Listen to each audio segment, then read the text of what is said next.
All right, let's go ahead and get started. Welcome to the new week. We're right actually in the middle, because it was the beginning of last week we went into the autumn Chi node, and so we're kind of in the middle of the autumn Chi node now, and it kind of makes sense that some of the feelings I've been having the last couple of weeks are kind of like, oh, okay, yeah, right, I got it, yeah. So everybody got the reading in the email.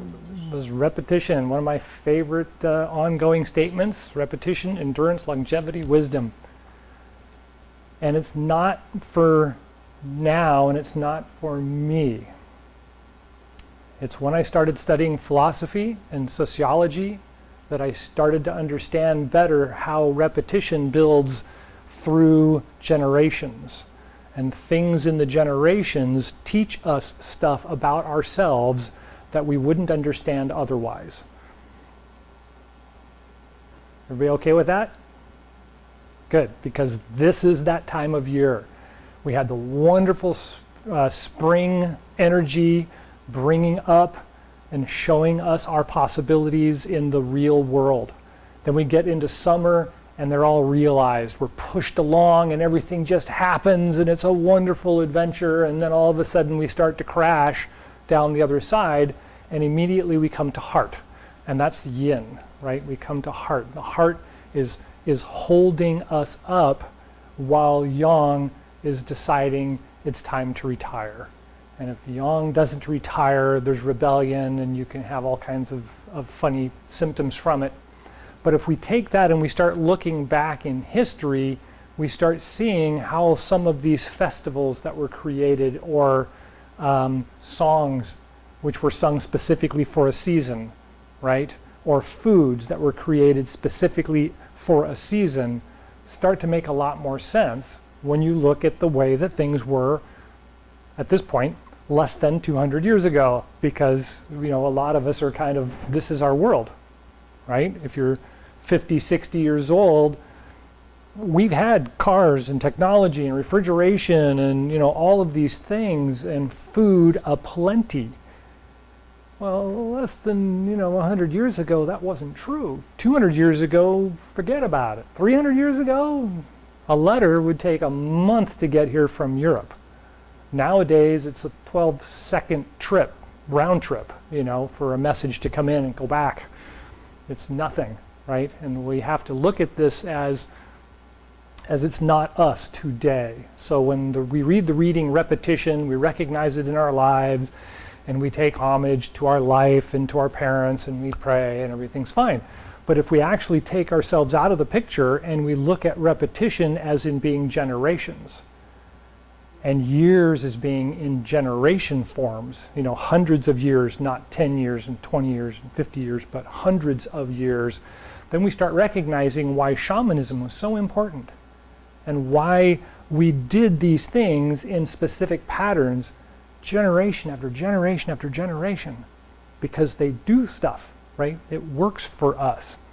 And we're separated from that nowadays. Simple technology, just that simple wave of technology that's brought us from mechanics and invention to today has taken us away from all that, because we don't need it, right? What do we need it for? We got refrigeration, we got technology, we got, all these things. And yet this time of year, we all kind of get that feeling like, did I do okay in the summer? Did I get things done? Am I gonna make it? And it's like, what am I thinking about that for? Where's that coming from, right? Generations of us making it through the summer, and then thinking, okay, well, now we have to prep for winter, and so did we get enough food? Did we get the things we needed accomplished so the house is going to survive the storms? Did I get enough firewood collected, because it's going to be freezing for 4 months and I'm not going to be able to survive without firewood, right? And so there's more to it. There really is a bigger picture, and repetition builds so much into everything that it's hard for me to cover in this little half-hour session. And so I just want to plug that in. If you get a chance to see Moana, there's a couple of songs in Moana that talk about the idea that we've done this forever, right? And as long as we follow it, things will work. It works because it works. That's why we did it for so many years. And just this whole idea of technology and everything doesn't really break that, doesn't stop that from working. It stops us from needing it, but that doesn't still mean that we need it. Does that make sense? Yes, except how does clarity change? How does? The repetition assumes no change. But Ah. there's change. There is like progress, there's change. So how does it? Think deeply about what you just said. You're thinking about it for yourself. Repetition. You're thinking about your single being repeating something. I get up in the morning, I go to work. I have lunch, I go poop. I go home, I go to bed. Right? That's repetition. That probably isn't going to change. I think I'll just inhale today. As 2 or 3 of those, and that's it. You're not going to be able to go anymore.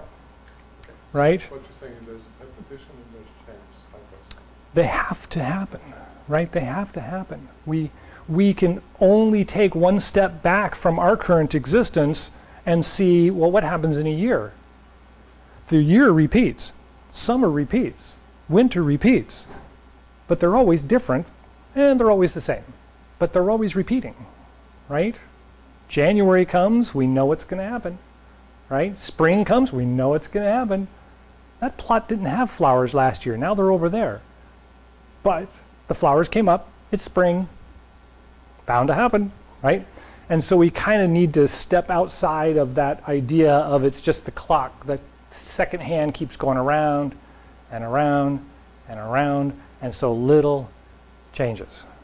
When in reality, it's constantly changing. We know that. I'm not 5 anymore. Every day I'm another day older, so something has got to change. So repetition is the idea that the things remain, certain things that always remain the same, right? One of my favorite things for this time of year is the sun always comes up in the morning and it always goes down at night. The rest of it, it's up to you. Whatever you want to do, right? But you have to do it within the confines of what today is, right? Am I in the winter or in the summer? Right? Am I old or young? Am I able-bodied or am I feeble-bodied? Right? You have to consider all the things that are constantly changing in your life and follow the repetition in that way, right? And so this time of year, we try to let go of that summer energy of, I can do it, I know how, we're going to make it happen, it's going to go like this. And we kind of get to the point where it's like, well, we know it's going to go like that, and I'm going to help it. I'm going to be supportive, I'm going to be, methodical in allowing things to happen and letting go of my having to be the one doing it. And it's not really the being it so much as it's happening, and if we see it, then we can follow that, right? And I kind of said that in the email. It's not really a matter of, like I said, I'm not going to be the one doing it, and I never really was the one doing it. I just feel like it. And then now I'm thinking about, I'm going to help this through, and I'm going to carry things into the fall and the winter. And you're not actually doing that. It's happening, and you're just assuming the role. And so without making it look really silly, we're not automatons following the way things are going on. We have independent choice. We have the moment of a discovery. We have the ideas of doing things. But if we follow, it works better, right? And that's that long-term understanding of where we came from and what we've always done that delivers us to now and carries us through. And that's this time of year, recognizing those things, putting that into context. Any questions on those ideas? Those are fun this time of year because we're in that transition, and so the brain's kind of having to, Lu Ming has a couple of wonderful statements, one of them being, this is the time of year when all the men are in the war room. and they're talking about really serious stuff, and the daughter runs in the room and everybody has to stop because the princess is in the room and she's got to talk to her dad about something, you know, and so he's like, yes, daughter, and right? And so they all recognize that yang can't last forever, right?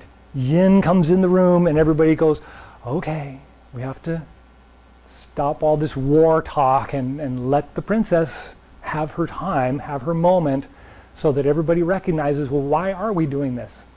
To protect that, we have to do this thing, but at the same time, when it comes in the room, we don't want to just show it the weapons, right? They kind of go back in the back drawer, and it's like, you know, trying to be kind and generous. But because we're not really into the fall, winter yet, this is the time when yang could actually smack the little girl and tell her to get out of the room, and that could set a precedent, right? And that could cause some disorders to actually happen. And Lu Ming is mostly a foodie, but also a big herbalist, acupuncturist.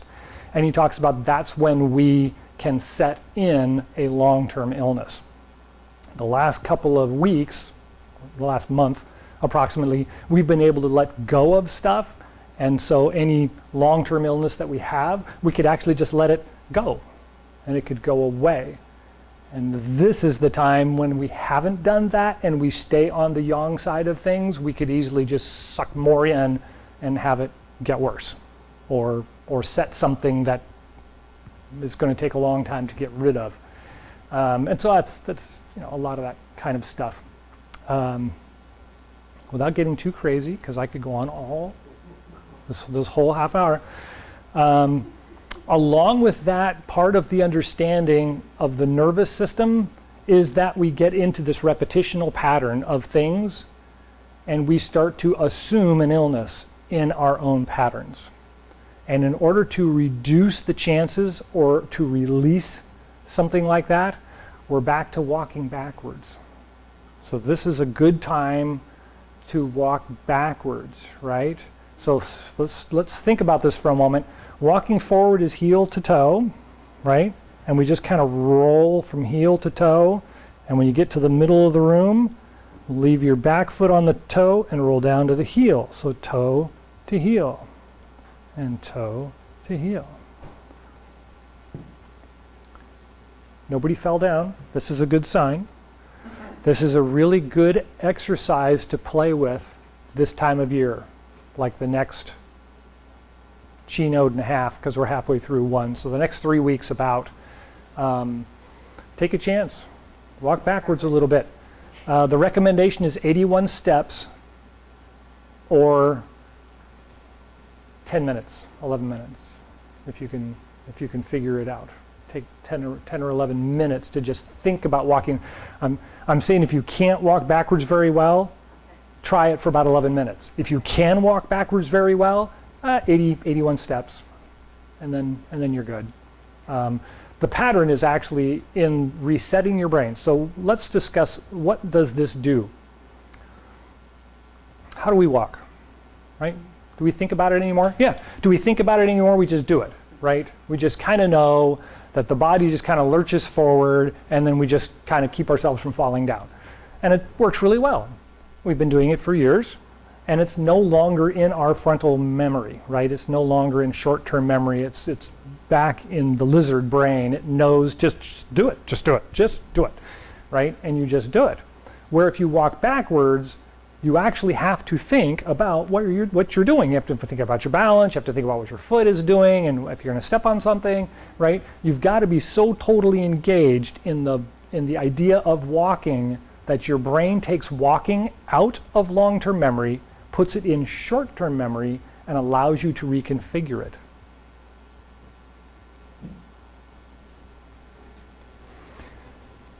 We will see more of this as we get into fall and winter.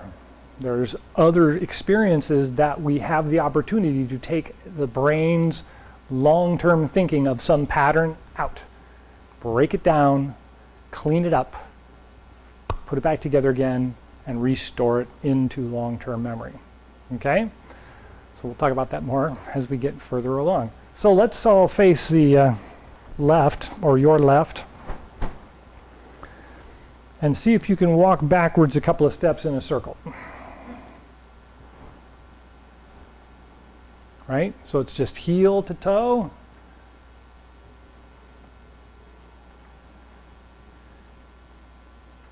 If you need to look behind yourself, go ahead and look behind yourself, but try to take that whole idea of where are we, right, in the picture,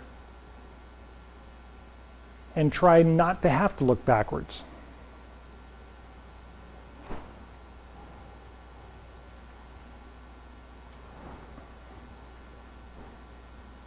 Nobody's fallen down yet. This is a good sign. That was the second thing, yes.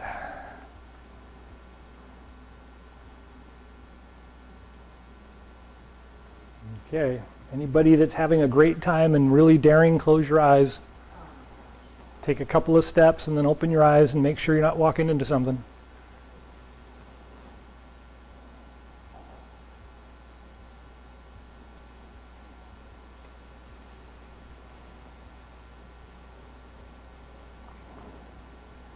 In the last couple of weeks we talked about that whole wobbly feeling when you close your eyes and you get that nice kind of where am I feeling.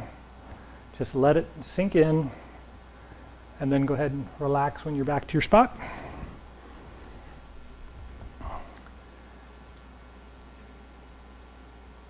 How was that? I feel wobbly when I close my eyes. Yes. Yes, but you didn't fall down.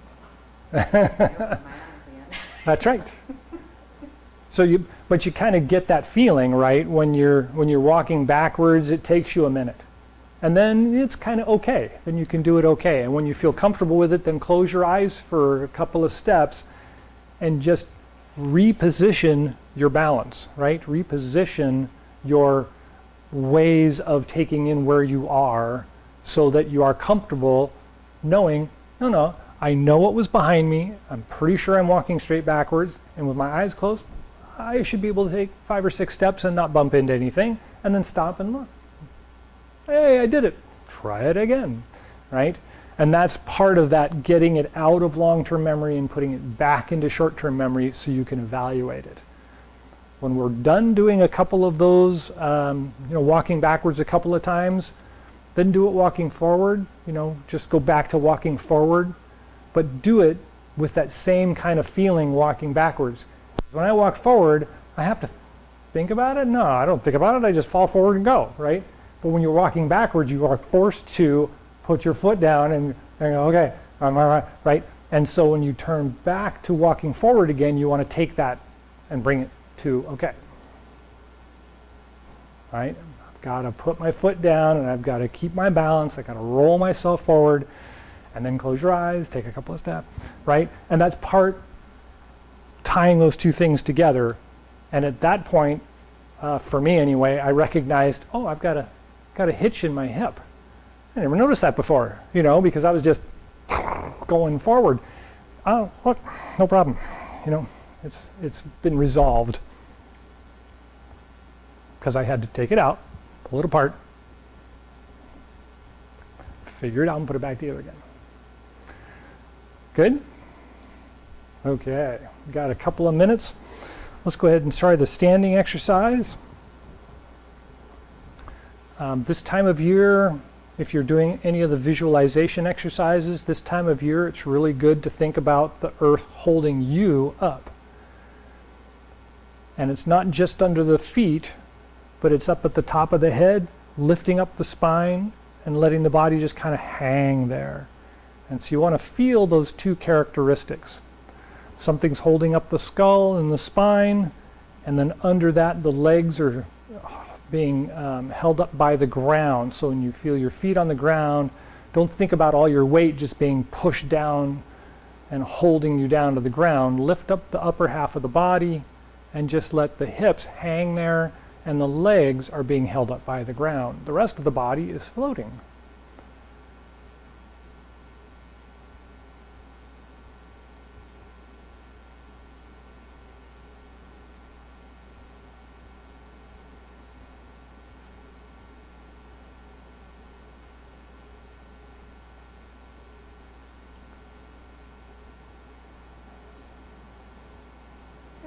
you feel comfortable, 3 gates gong, just roll the feet out and open up the chest, lift up slightly as you inhale,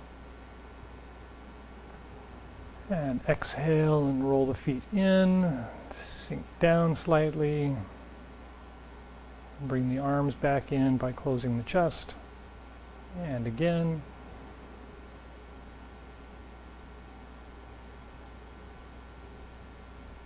So,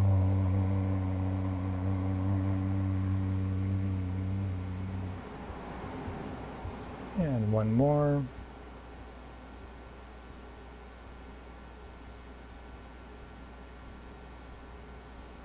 So,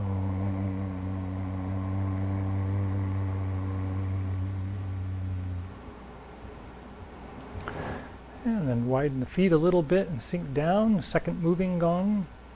Bring the fingers to the Dantian and the Mingmen, and then lift up and out.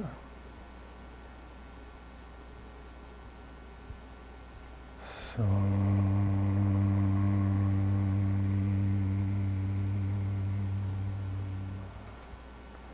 and 2.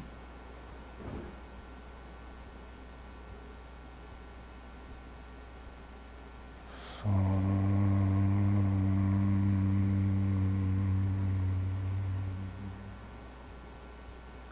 3.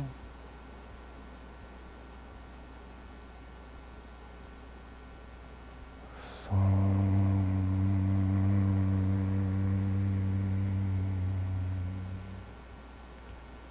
and roll back, inhale 1.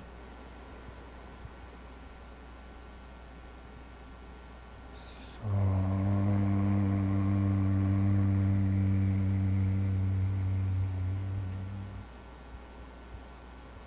2.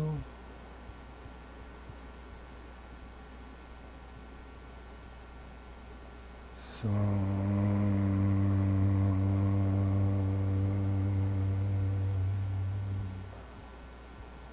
3.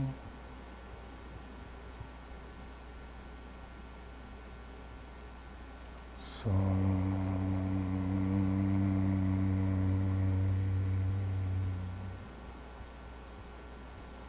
and return to the standing position.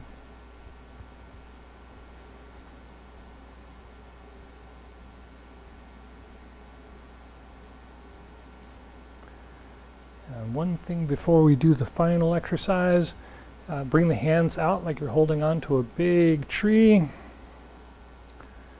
then we're going to roll the shoulders back. I'm not really going to move my elbows or my wrists. I'm just going to open my shoulders and pinch my shoulder blades together, and then exhale and roll my shoulders back forward again.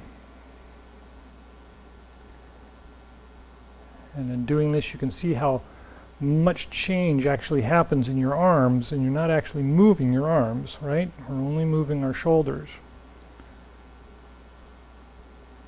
And then the next thing I want to do is I just want to roll my shoulder. So I'm going to take my right shoulder, I'm going to just roll my shoulder back and then forward.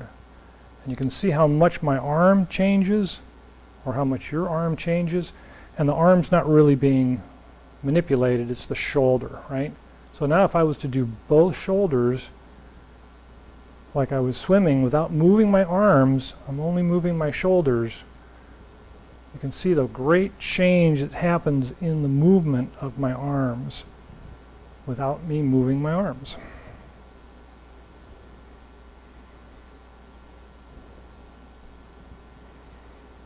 And then relax. Something to think about. Take out of the box, find out how it works. Okay, so we're going to first do the Do Chi exercise before we do the closing exercise. So the hands hang down, connecting to the toes. I want to feel the fingers connected to the toes and then bounce them. And in the middle. And up high. And one more time. Middle. And up high. And shake it out. And One Qigong, closing Qigong. Turn the palms out. Inhale, rise up.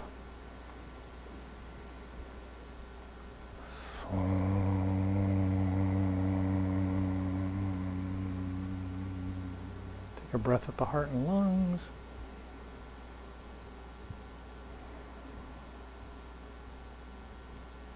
And the Dan Tian and Ming Men.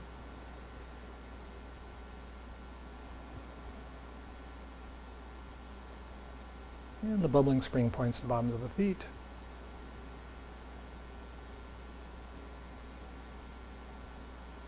And take a couple of breaths.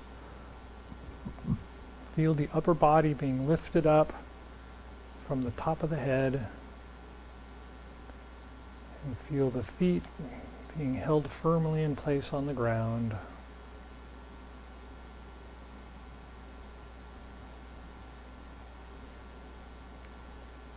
And when you're ready, palms out, inhale, rise up.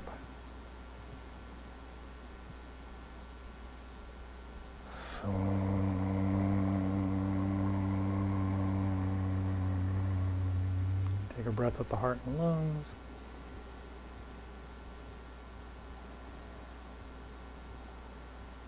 And at the Dan Tian and Ming Men.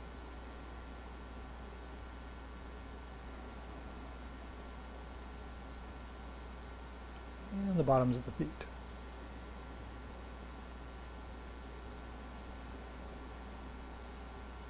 And a couple more breaths.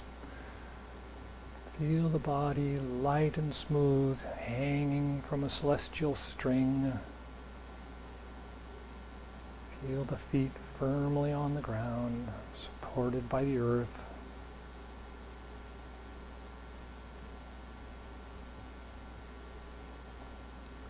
And when you're ready,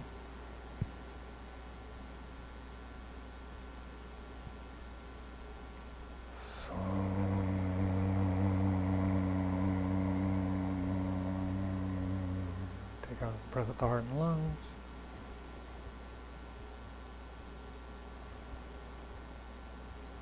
And the Dan Tian and Ming Men.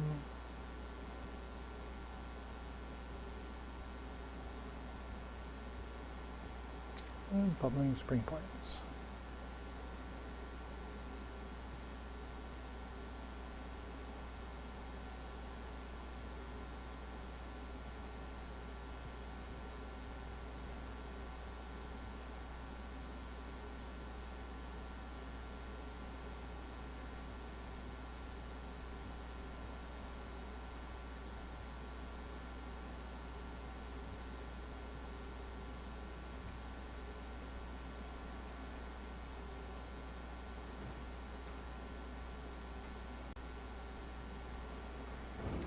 Right. Any last thoughts or questions that we can cover in 2 minutes? Thank you for coming. Enjoy the rest of the day.